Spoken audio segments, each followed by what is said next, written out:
Well, it's official. My cheeks hurt from smiling so much for the last hour and 15 minutes. I just got done recording an episode with Mila Clarke, and you guys, she makes the whole type 1 diabetes space on the internet just a kinder place. You might know her as the Hangry Woman on Instagram. She's a board certified health and wellness coach. If you need a professional hype woman, this is it. Mila is it. We're going to talk about food joy, how to eat without guilt. And we're going to talk about how to pause and reframe when stress really shows up, and how to coach yourself like in 5 minutes or less. This is your best T1D year.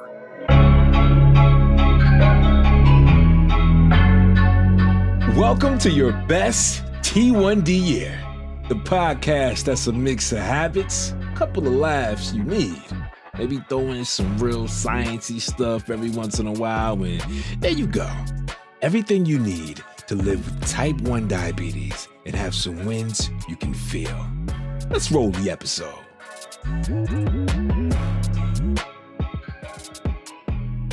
Mila, welcome to the podcast. We're going to dive right in, if that's okay. I want to say this. I appreciate how your feed on Instagram, you do this thing. I don't honestly know how you do it. You balance this joy and honesty. Cause I think like Instagram, TikTok, whatever, a lot of times it's like rants or it's so curated. It's like, and I don't know how you do it, but you just have the joy side of it and the honesty side of it. And I feel like you could talk me into baking at any hour of the day. You made a truffle that I don't think it broke the internet, that post, but it was really, really close. Thank you for what you do. Can I just say that? Is that okay? Can we start off like that? Thank you for being you. I think you're fantastic. Yeah. Oh, that gives me like such gratitude toward you for saying that. Because I feel like that's exactly just who I am. I think I get that comment a lot. Like people will say, "Oh, well, I really love your feed because it seems so real," and it seems real because it is real. It is real. Like I'm not acting. I'm not, doing anything to make my life look more glamorous or less glamorous or a high or low and, like a ball gown or something on the feed. Like it's just kind of like, these are the things that are happening to me every day. And I'm open to sharing them because I feel like other people go through them too. And it's as much for me as it is for everybody else. And I feel like if I can come to the table and make somebody laugh a little bit or make them feel like they've been seen or heard, like that's exactly what I want when I show up in the world. And so if I can give people just that little bit of encouragement or joy, like that makes me so happy. All right. So if people don't know, you're the Hangry Woman on Instagram. I'm going to say this, like just overarching, you talk a lot about food joy. I love that phrase. You talk about food joy in a world that, if we're being honest, I feel like it trains a lot of people with type 1 diabetes to fear what is on the plate. And I don't really love that. But when did food go from a math problem to a source of joy for you? And like how did that change? Like what changed most about how you eat now? Like that going from math problem to joy, where was that? Yeah, it's something I feel like I found pretty early in my diagnosis. And so for, anyone listening that doesn't know, I was diagnosed or like misdiagnosed with type 2 diabetes when I was 26 years old. And I was misdiagnosed for 4 years. So that meant 4 years of, I think I was like 3 years, no insulin until it finally got to the point where it was like, okay, I think this is I need it.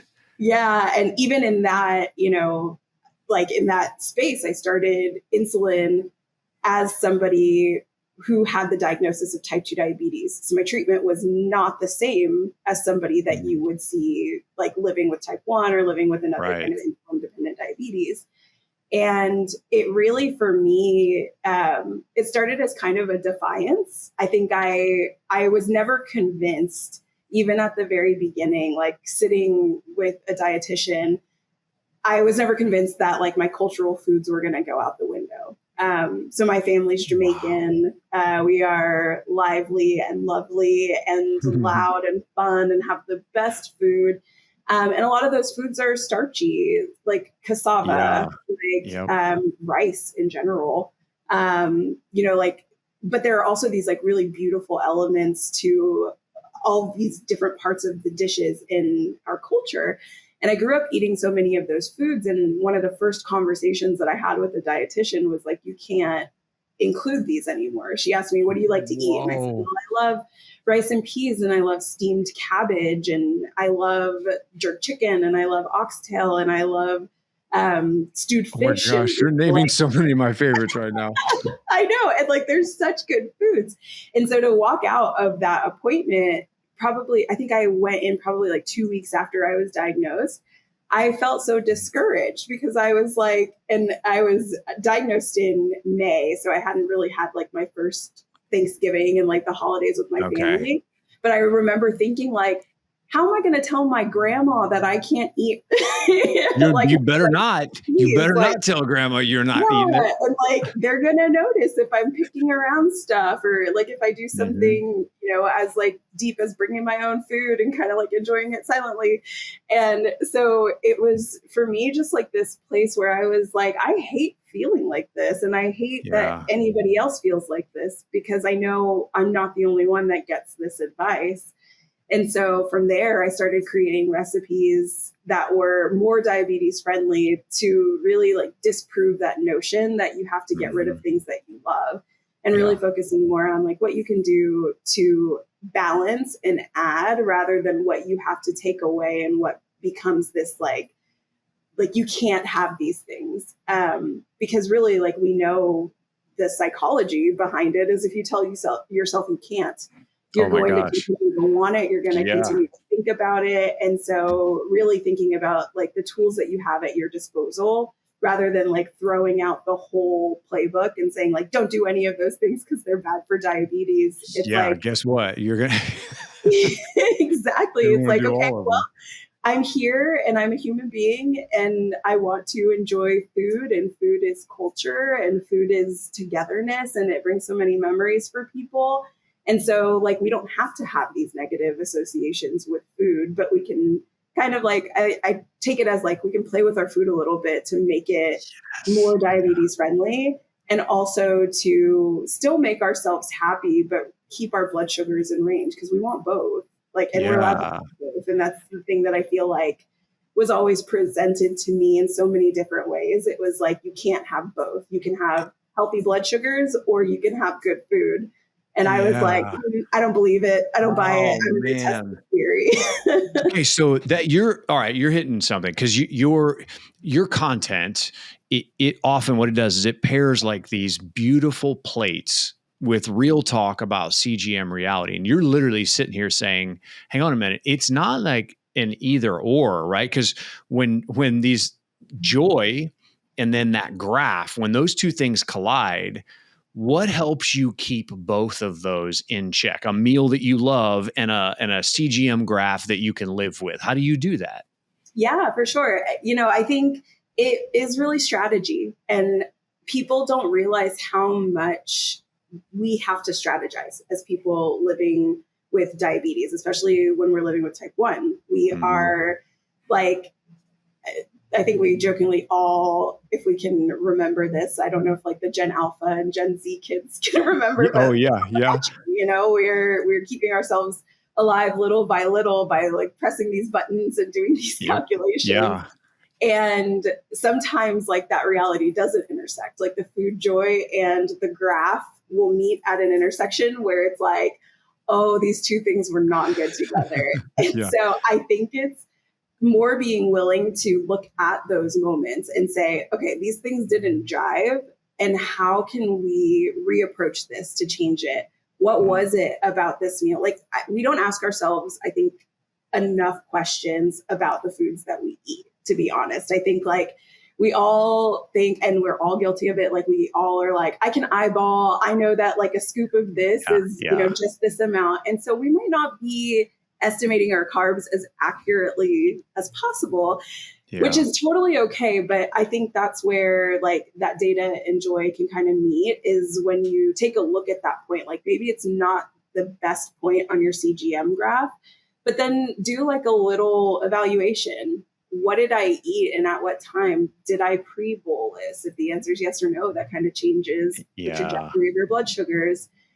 Did I pair this meal or this snack with something that could help slow the glucose spike? So did I just like straight up eat a sleeve of saltine crackers? Or did I decide that I was going to pair that with like a little prosciutto and cheese, or, you know, like something that's going to really balance out that rise and not necessarily eliminate it, because our body does need the spike. We just need to go down in a better time range. And so really being able to kind of like manage where that spike happens, but also evaluating like the different factors that could give you a different outcome is helpful. And it takes a lot of energy and a lot of brain space to do that. Like, I wouldn't say do that for every single meal where you see like maybe it could be too much. Like that, we can go too hard on that. Yeah, I agree. Crazy. You'd go absolutely crazy. But I think like every so often, if you notice those patterns, or if you notice those anomalies, or like maybe you're staring at your graph from the last 7 days and you see,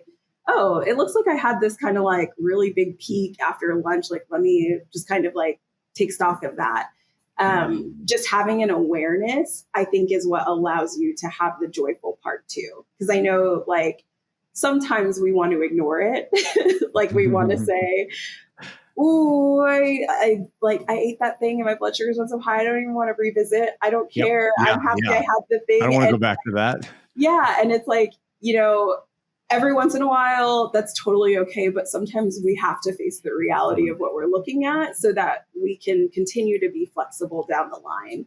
And so when you take a look at that number, you take a look at like what's going on with your graph, and you see those patterns, acknowledging that they're there. You don't have to beat yourself up for them, but just knowing why they happened can help you in turn make better decisions later down the line. And that's what I really wanted people to know and to figure out, is like, you know, that number, and I think like all of us try and say this to ourselves all the time too, like that number isn't necessarily a judgment. It's another resource for you to tweak and tinker until you get to the right place, because you're constantly going to be doing that tweaking. Yeah, ladies and gentlemen, what you just got, what you just got here on this is you probably heard a little bit of that national board certified health and wellness coaching coming out there. You're talking to a pro here right now. That's what you got. I love the balance of it, the curiosity, those numbers. I always say, like, the numbers don't have feelings. They're not good numbers, they're not bad numbers. They're just numbers. If we approach it like that, it's definitely a way to do it. Okay, so we're talking about something this month for the entire month of September, and have been talking about just a 5-minute reset. And I know that at the beginning of this month, people are going to be like, what is 5 minutes really going to do? Like, what is it? How is resetting? It has nothing to do with my blood sugar. What are we doing? You know, I'm wasting my time. So I really want to walk through a few different things here with you, because this is something that you coach a lot on, the mental load, taking a pause and just catch your breath here for a second. So if you can, just walk me through, like practically, walk me through like a recent day where the wheels are trying to come off. You know, the day is not going where you thought it was. Diabetes is going to diabetes, right? Where did you like notice where maybe some stress from diabetes came in? And then what type of pause or reframe did you actually do? Like, what does that look like in real time? Because this is what we're about to talk about, is not something that for you is just concept. This is something that you do. I know that you and I have talked about this. Walk us through something like, when do you notice it? What do you practically do in that moment? Yeah. You know, I think it comes in two ways. I think it can be this kind of like short term, in the moment feeling that is kind of like pulling you in this direction where you feel tense, you feel your shoulders tightening, you might feel your jaw clenched, you might notice that your like fists are balled up a little bit, kind of these subtle cues in your body that tell you something is not quite right and maybe I need to take a pause. And then you have kind of these like longer term feelings about maybe like big events that are happening in your life or where you are in terms of your health goals. And so you have that bigger picture of those like larger goals that you're thinking of.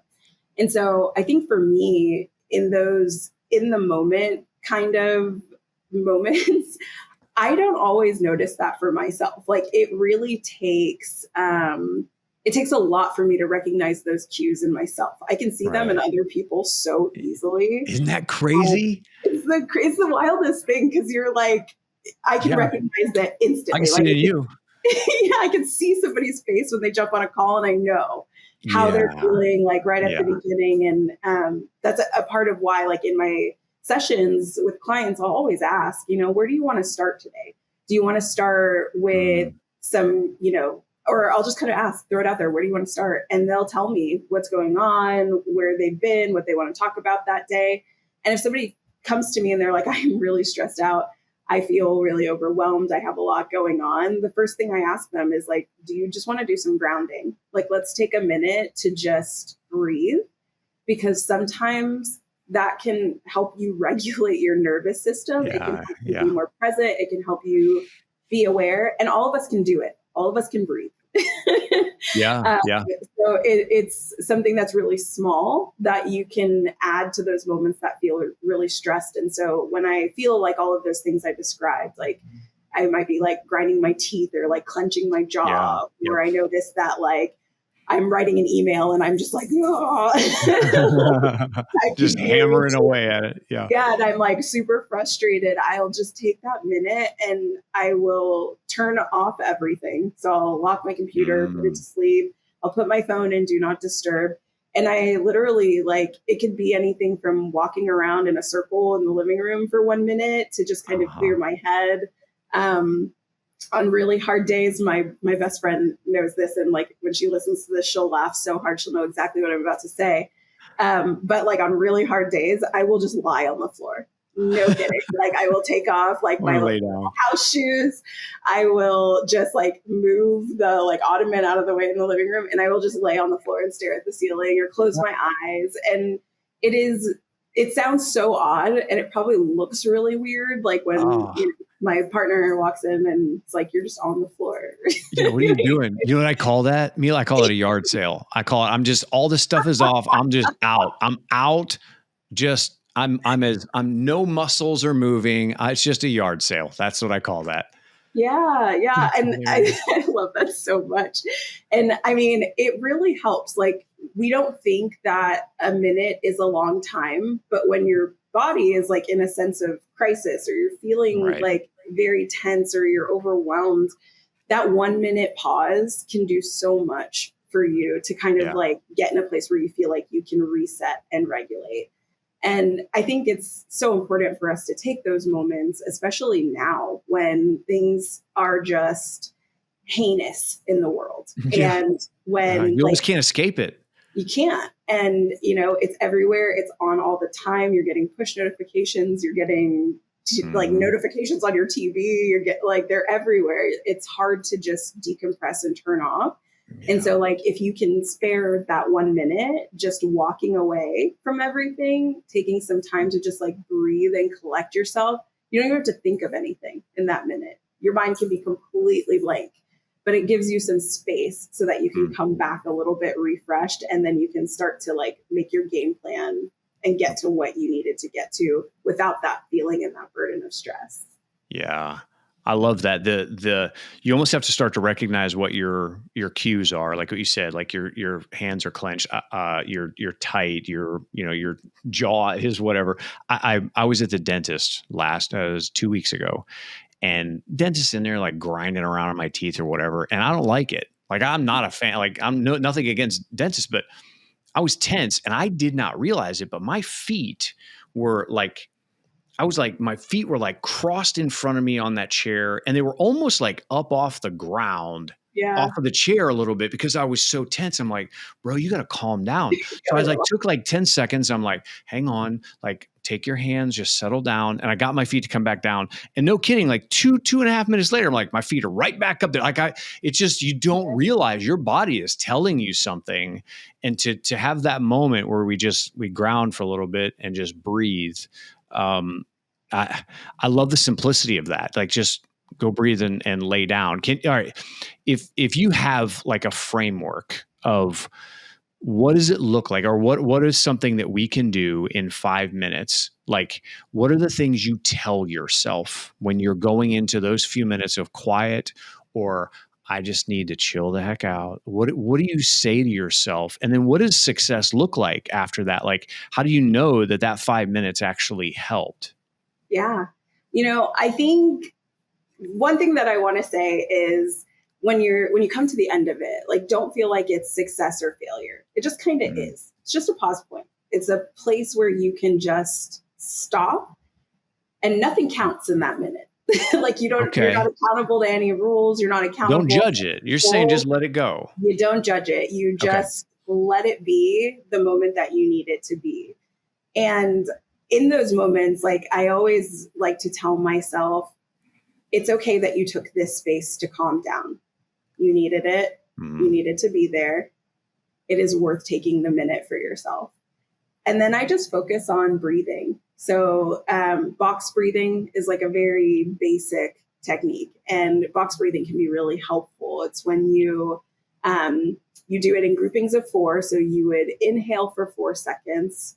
You would hold that breath for 4 seconds. You would exhale for 4 more seconds. And then you would hold that exhale for 4 seconds. And when you do that over and over, it starts to help your body recognize a consistent pattern. And that helps you to really like calm down and come into the moment. I think the other thing is that the one thing that I tell myself is like, this doesn't have to be perfect. Like, it's okay if I get distracted. It's okay if, an ADHD thought pops into my head and I'm like, oh, I gotta fix that right now. It's okay if, I hear a sound and I like want to get up and I want to see what it is. It's okay if my dog pounces on my face because he wants to play while I'm laying on the floor because he doesn't know any different. Like, it doesn't have to be a perfect moment. Like, I like to just tell myself, it's okay. It's okay. Like, it's going to be okay, because it's always okay. Like, we always make it through those hard moments. And even if it's painful or if it's uncomfortable or if it just feels really difficult, like, the thing I always like to remind myself of, like, we've survived 100% of our worst days at this point. If you are still standing, if you're still listening to this, you've survived 100% of your worst days. And it doesn't mean that there won't be worse days on the other side of it, but you've done it before and you can do it again. And so it's really, for me, like, I think of those words like, I can. And I think of those words like, it's okay.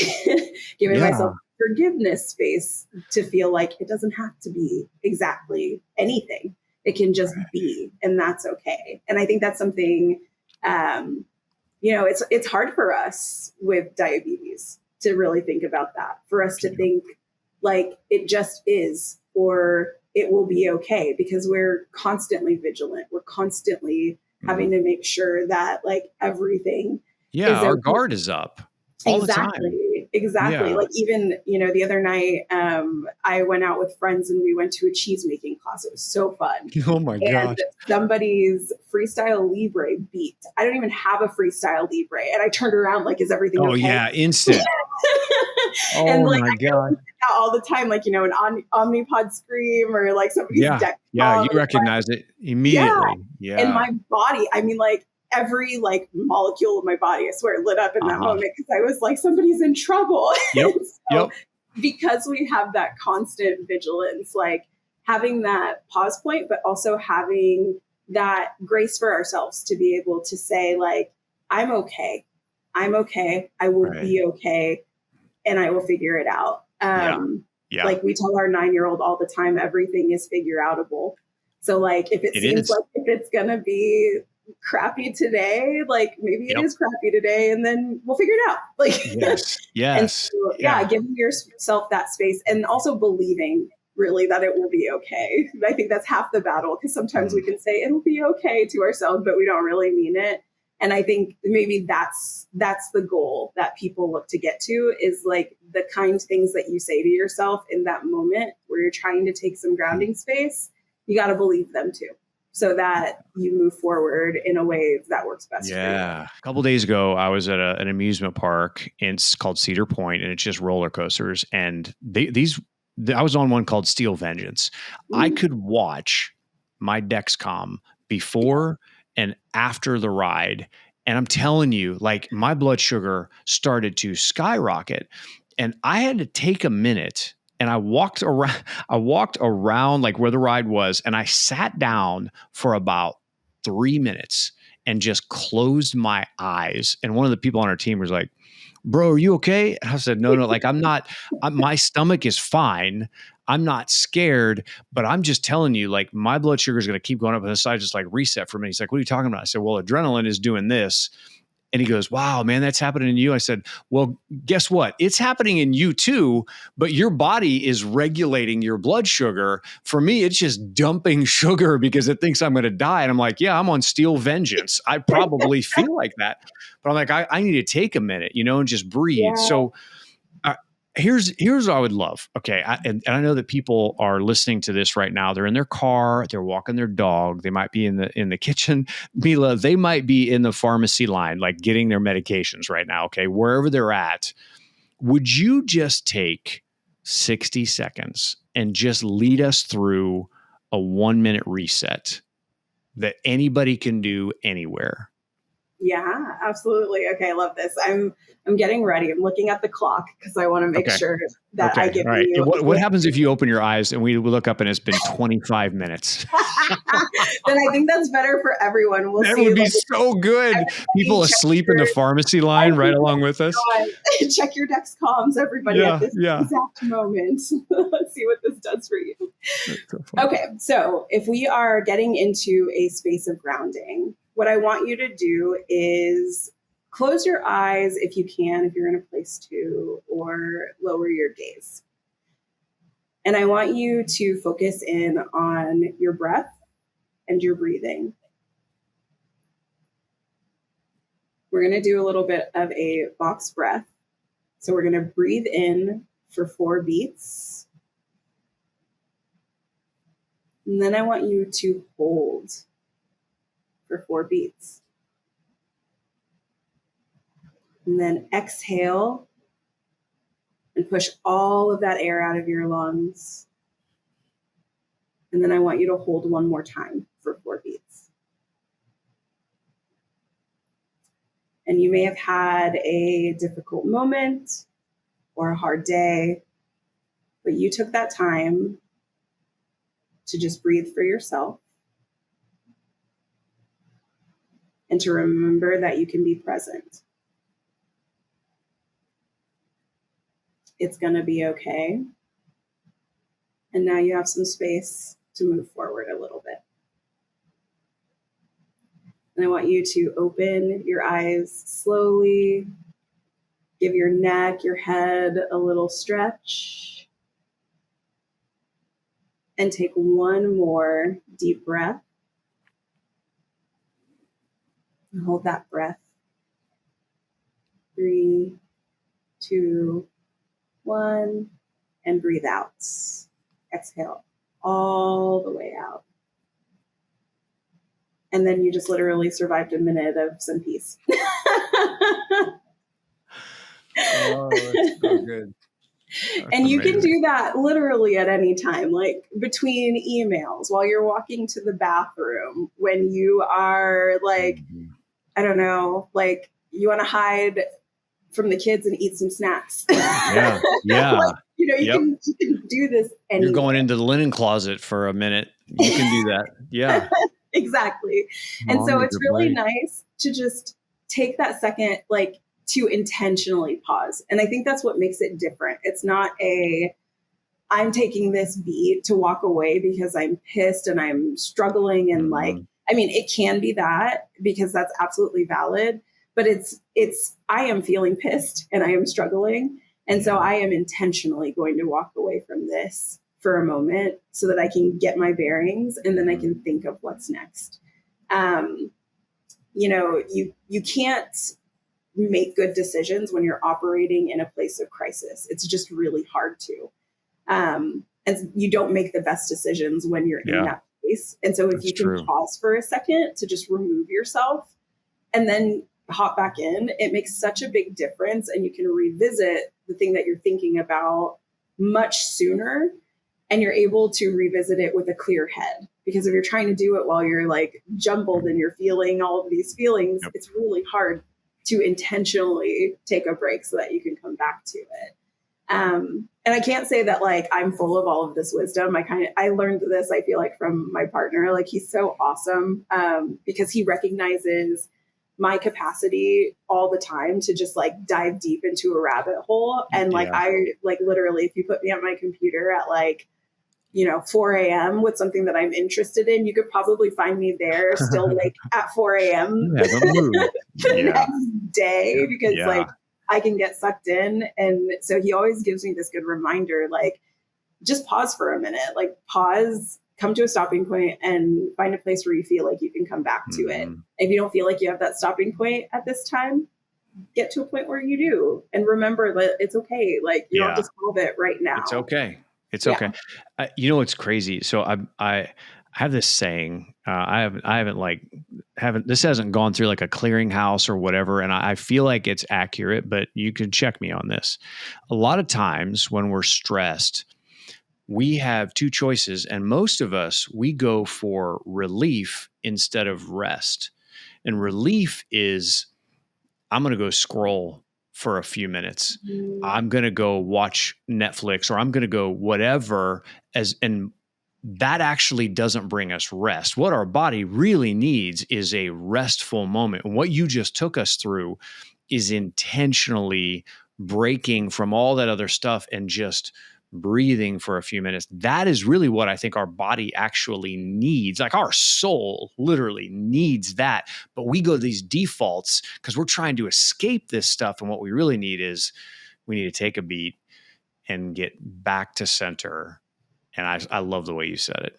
Yeah. And I think like, there will be people that listen to this and they're like, that's woo woo. Like, I could already hear them right now. I can hear them.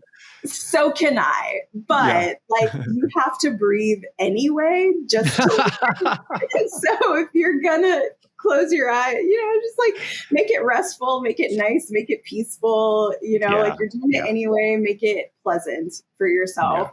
And I just love that reset. Like, I think that it's something like people always ask, like, for the easy thing, like, what can I do to feel less stressed? What can I do to feel this? And I'm always like, breathe. And they're like, what? I came to you for that advice. And I'm like, yes, I can tell you're not breathing right now. Like, just gave you this very simple piece of advice and you are alarmed. Like, what? And sometimes it comes just down to like, I know that like, we don't like things to be simple and boring, but sometimes the most simple and boring thing is the most effective thing. And like, oh my gosh, it's going to be something that is attainable for you. And I think we can all spare 1 minute just to have a little bit of peace for ourselves. And especially if we're feeling like stressed, or we're feeling overwhelmed, or we're feeling diabetes burnout, or we're feeling diabetes distress, like, especially in those cases, we need more of that rest time. And like, the relief is nice. Like, it's nice to go scroll TikTok and laugh. And it's like, that is also so necessary, but like, being able to give yourself true space is what can help you to reset. And even if it feels woo-woo, like, it works. It works. Yeah. All right. With that, let's take a pause right now. Keep your fingers off the bolus. This is just a short break. I know that managing type 1 diabetes can be a lot sometimes, and we're just having these conversations out here, but you're like, hey man, this is difficult. I just want you to know that you don't have to white knuckle all of it. Blue Circle Health, they sponsor this podcast, and for free, they will pair you with real endocrinologists, real coaches, and real education and support programs that fit your real life. They understand type 1 diabetes. Most of their team lives with type 1, and they understand that type 1 diabetes takes so much from us, and the healthcare system gives so little. I promise you their team will help lighten the load. They won't add to what you're already managing. You can sign up for free at bluecirclehealth.org. Now back to the show.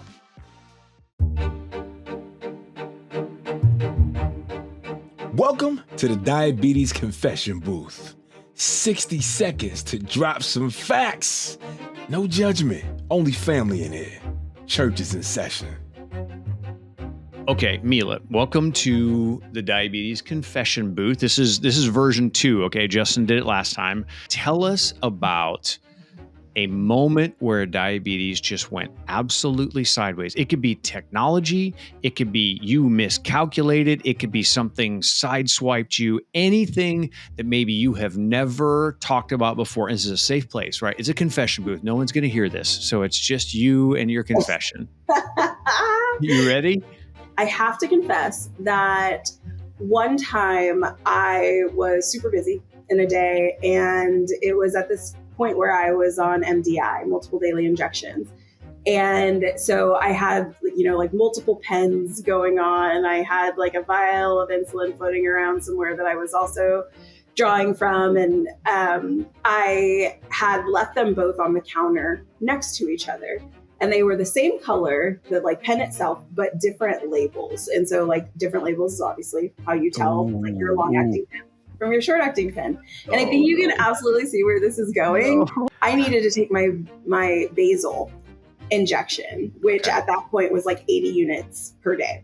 And so I crank up the pen, I take my injection, I run to a meeting, and I look at the time and I'm like, okay, I just made it. I'm good. In the middle of this meeting, I start to feel so faint and my Dexcom starts screaming. And I'm like, what is going on?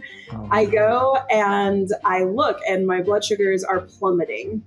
So double arrows down. And I was sitting at like, I think at that point, maybe like 130. So like I wasn't too high, but I had just taken 80 units of what I thought was long-acting insulin.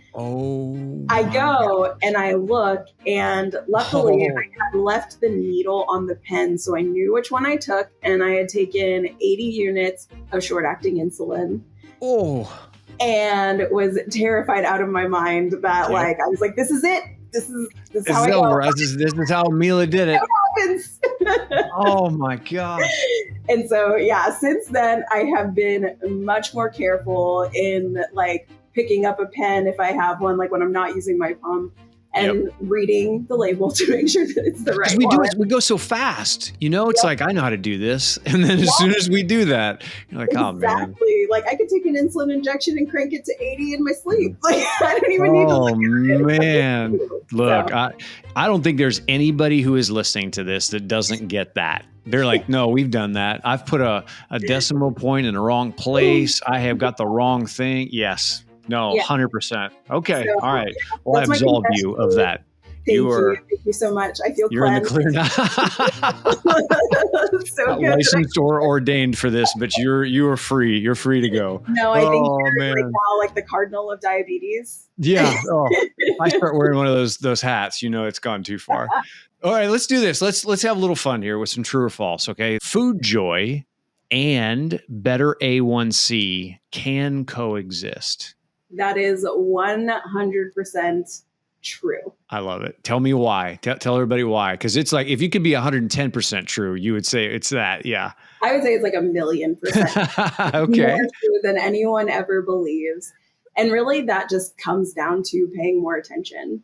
We talked about earlier in the episode how sometimes we can get to a place where we're like, oh yeah, I'm an expert eyeballer. Like I can look at that apple and I know that that's like 200 grams of apple. And, sometimes we really don't know. And so like food joy, I would say is not this just kind of like blind doing what you want and just like, there's a difference. It results in something that's good, but it is really about both having the information and the knowledge and then knowing that you can use that to make the next right decision for yourself. Right. And that right decision for yourself is really what results in the food joy in the end. Yeah. Okay. All right. That's true. That's a hard true on that one. Okay. True or false? Number 2, you can meaningfully lower stress in under 90 seconds. That is also 1,000,000% true. We're 2 for 2. Okay. All right. Preach. Yep, 90 seconds. Like I would argue you could even do it in 30 or 60 seconds, but it's all about just being intentional in that moment to take that space. True or false? Coaching yourself is more about better questions than it is better discipline. That, oh my God, why are you asking me all these 1,000 million questions? That is also so true. Okay. I think that I sound like George Costanza. We live in a society, but like we live in a society that like really pushes people to pull themselves up by their bootstraps, or that willpower is something that you have to achieve to be your healthiest self. And like, thoughts don't get you anywhere. You really have to do right. Yeah. Great intentions don't change the world. Exactly. It's like the road to hell was paved with good intentions. Yep. Like we have good intentions all the time that turn out terrible for us. But like, if you can really take a look at just your overall environment, if you can understand, I think more about, I don't know, like just the fact that it's not just willpower that gets you there, but it's the belief that you can, it's the readiness to know that you are actually like ready to do the work to get there. And then it's committing to it. And so I think just thinking of it that way, like, if you set a goal and you're trying to achieve it and you realize that like maybe you're not meeting that goal, sometimes okay to like bring the goal post. Yeah. Oh yeah. Move it. I'm 5'2", so I can't dunk, but like if somebody, like move the goal, yeah. We can crank that thing down. I could probably dunk. Yeah. So sometimes it's about bringing the goal closer to you so that like you can get to where you want to go slowly but surely, and then continue down that. So you just got baby steps to it, right? Yeah, LeBron didn't dunk on day one. Exactly, and like it's not just like discipline that'll make it work. You have to also like there has to be like heart behind it too, and you have to know your reasons and your intentions to be able to meet those goals. So, okay, last one, true or false? Number 4, the graph on your phone, on your CGM is information. It's not a grade. True. You're 4 for 4. I gave you 4 truths in a row. I wasn't going to give you any falses. You gave me the softballs. I was like, I think these are all home runs for her. But like, how do you remind yourself of that on a bad day? Yeah, I mean, that takes continual training of ourselves. Yep. And I think more and more, like, this is going to go like really far out there and then come back to this point. So bear with me.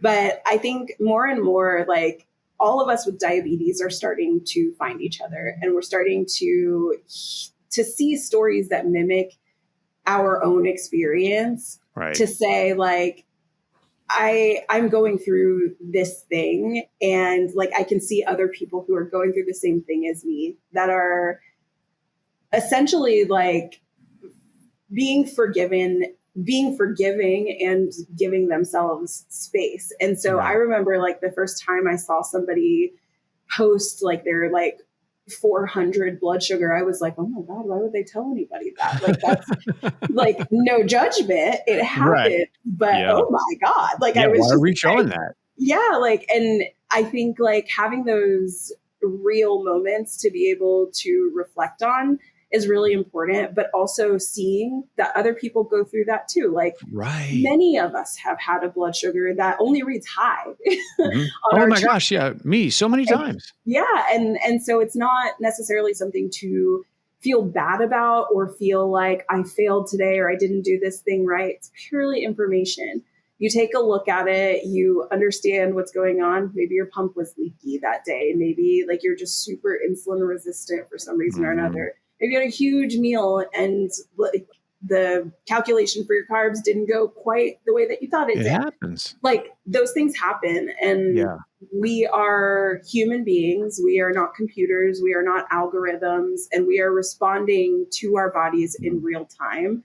And sometimes that doesn't go the way that we want it to go. But looking at those numbers as anything but information is just going to like pull you into feeling less confidence around your diabetes management.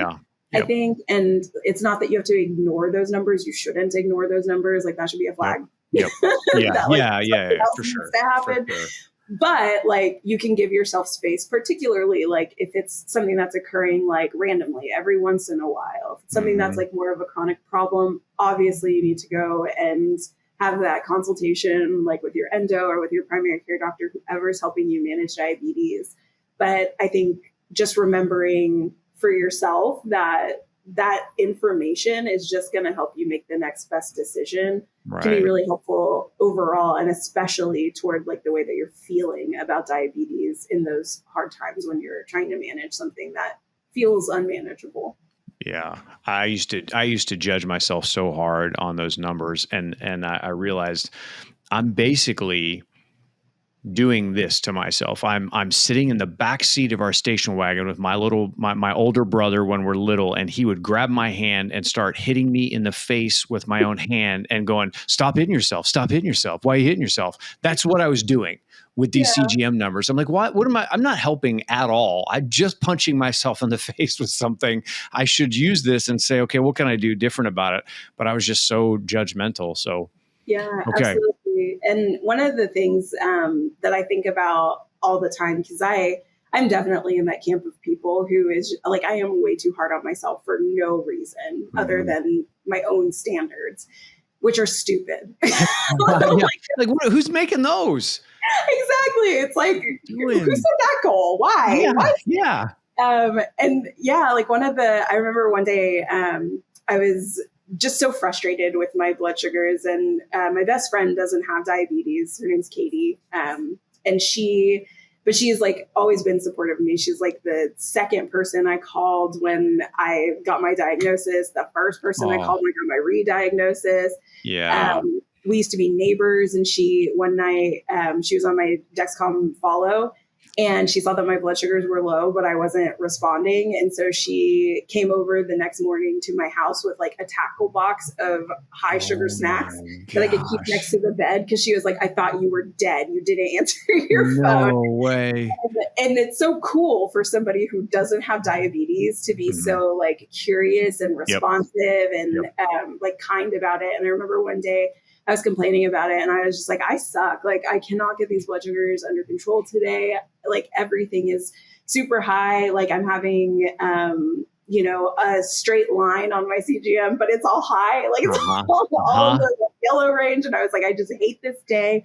And I like hate myself that I'm in this position. And she kind of like turned to me and she was like, "Don't talk to my friend like that. Like, you're having a hard day, and like, that's okay." And so like sometimes if I don't have like her to text to badger to be like, "Tell me I'm pretty," she'll kind of like echo in my head, and I'll think, "Don't talk to my friend like that." Like, it's having a day, and that's okay. And like take the couple seconds you need, that 30 seconds, that 1 minute to like get yourself thinking about that feeling and getting it like getting prepared to really deal with it, and then deal with it. All right. What do you say we end this with the fastest 5 minutes of your life? The fastest 5 minutes of your life starts now. Quick questions, sharper answers, bragging rights pending. Just you versus every other guest. No pressure. I'm so ready. Okay, right now, Justin Easer is in first place. Okay. He has, no, that's actually not true. He and Rob Howe are tied. They both have 15. Your goal is to answer as many of these questions rapid fire. I have 20 of them loaded up. Okay. If you can beat them, you will be the current reigning champion of the fastest 5 minutes. So I'm going to set my timer right now for 5 minutes. Question number 1. What is one ingredient that you reach for in the kitchen when life is messy? Sprinkles. Oh gosh, I love that. I wouldn't have even thought that. I had no idea. Okay, here we go. What is the most controversial kitchen opinion that you will defend with your whole heart? Oh God, that's so hard. Oh my gosh. Parmigiano Reggiano goes on everything. Okay, all right. Number 3, what is the reset song that works for you every time? Oh, that's got to be Sweet Honey Buckin' by Beyonce. Okay, Beyonce. All right. Number 4, what is a myth about perfect eating with T1D that ticks you off? That you can't enjoy the foods that you love when you have type 1 diabetes. Yeah, 100%. Number 5, what is your go-to low snack that you will never get sick of? It's gummy bears. Haribo? Haribo every time. Okay, all right, good. All right, not sponsored. Number 6, what is a joy ritual that takes you less than 2 minutes? Ooh, okay. It's my favorite. After I get off of every call, I do like a miniature dance party. So after we would get off this call, I would literally go play like Pink Pony Club by Chappell Roan and just have like a little, just get it. To like you earned it. I've been sitting for an hour. Yeah. Okay. All right. Number 7, what is a time that you chose curiosity over judgment and it changed your day? You know, honestly, I think it's the time that I saw a CGM in the wild for the first time and I asked somebody what it was. I saw it on their arm and I was like, I think I saw a commercial for that. What is that? And they explained a freestyle libre to me. And somehow, some way, by 2020, I found myself on a freestyle libre like billboard. 2020. Okay. All right. Yeah. Okay. Number 8, what is a recent post that you did that surprised you with people's response? Ooh, it was Breakthrough T1D and Mattel releasing Barbie.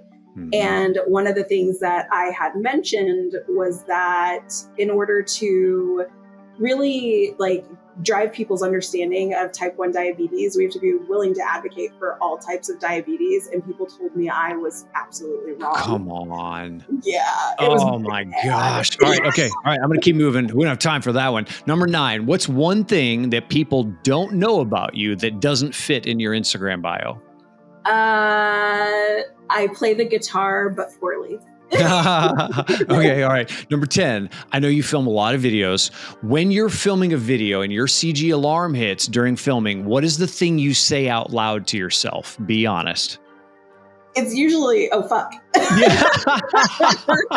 All right, number 11, what is your most clutch kitchen tool under $25? Ooh, you know, I feel like, that's a hard one. It's got to be my glass canisters for fermenting. So I do like, I make my own wine. So I make my own mead. I make my own sourdough starter. Love fermentation. So it's got to be my little glass jars. Ooh, okay. You're walking the walk here, the talk. Okay, I got it. Number 12, your default breakfast when life is loud first thing in the morning. Oof. You know, it's usually just to skip. Just skip it. Okay. Life is loud, then I'm just skipping breakfast. Okay. It's all right. That's okay. Number 13, pick your calm. Is it breathing? Is it walking? Is it music? Or is it journaling? It's absolutely music. I would say it'd be a combo between music and journaling. Okay. All right. Well, then next question, number 14, SZA or her? Oh gosh, why would you give me this question? I gave it to you. I can't choose between those ladies. You got to pick one of them. Yeah, skip. Okay, but SZA, I love you. Okay, all right, SZA. All right, you got it. All right, next one. It's all right. It's okay. Tex-Mex or barbecue? Oh, why would you do this to me too? Oh my God. You got 20 seconds left. Barbecue. Barbecue. Okay. All right. All right. What is your favorite curiosity over judgment question? You got 13 seconds. Oh, curiosity over judgment. I like to ask more about the how. So like if somebody tells me something, my question to them is always, but how? But how? And then okay. All right. Yeah. 2 seconds. Coffee shop. What's your go-to drink?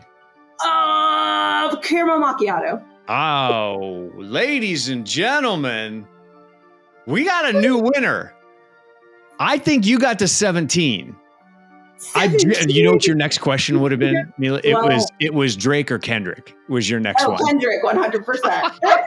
I skipped that one and I went to SZA or her because I knew it would be tough. Oh, that was a hard one. Oh gosh. So okay. All right. I'll go back. I'm going to double check and make sure, but you're right there at 17. I hope there's a trophy at the end of this. There better be. It better be one of those little glass canisters for you. That's what it should be. You need more of those. Mila, here, listen, before we let you go, take the microphone for a second. Tell people where they can find you. Tell them, I'm going to say this so you don't have to. Tell them about Glucose Guide, because you showed me this 2 weeks ago and pretty much wrecked my world. Tell us about the app that you built. I got to see it. It is fantastic. Just tell people about your stuff. You literally got like 90 seconds. This is your movie trailer. What do you want to say? I mean, the community, like I might have physically built this, but it was really like the ideas of my community that brought this to life. People said that they wanted nutrition tools that actually were relatable for diabetes, that they wanted to learn more about their food in the context of diabetes, that they wanted coaching, but they didn't want to feel that judgment, but they still wanted to learn. It was just hard to feel like they could because, I'm a person also that does not like to feel dumb if I'm asking a question or if I'm being curious about something. And so, I wanted to build this place where people could come and find the information that they needed. And that was almost like your pocket diabetes personal assistant. So me and the Diabesties got together and talked about like what would work in a community, and Glucose Guide was born from that. And it's really just a place where like you can go, you can find other people who are living with diabetes. We do weekly events, we do recipes, we do challenges that have some like awesome prizes. Our September challenge is going to be so fun and is based on really that 1 minute habit a day. So taking 1 minute to just like consider something about your diabetes management and checking it off the list and moving on to the next thing. And so making that habit change that, feels like this big elephant, like something that we can't eat one bite at a time. And it doesn't look like us trying to like strategize, well, what is it like to change everything all at once? And so it's, an extension of the thing that I love, which is recipe writing. It's, I think, what I'm known for most, like aside from my snarky takes on the internet. So, if you're looking for community, you're looking for just a place where you can feel like you can, like, no question is a dumb question. You can ask, you can get the feedback and response.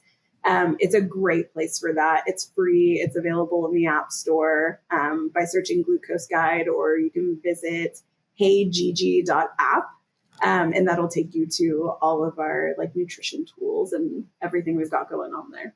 Yeah, I downloaded it immediately after we talked a couple weeks ago. So I've got it. I'm using it. It is fantastic. People can find you at The Hangry Woman on Instagram. Mila, thank you. Thank you for how you show up. I hope you hear me when I say this. You make diabetes feel less lonely. You do. Your work ethic, your humor, your heart, it really helps people to breathe and to try again, which is really the whole point of a reset. And I just want to say how much we appreciate you. Thank you. Thank you so much. I appreciate that. That's the show. Follow the BDs on Instagram and the BDs on TikTok. Join the newsletter for giveaways and helpful tips. And visit your bestt1dyear.com. You're out there doing it, stacking those wins.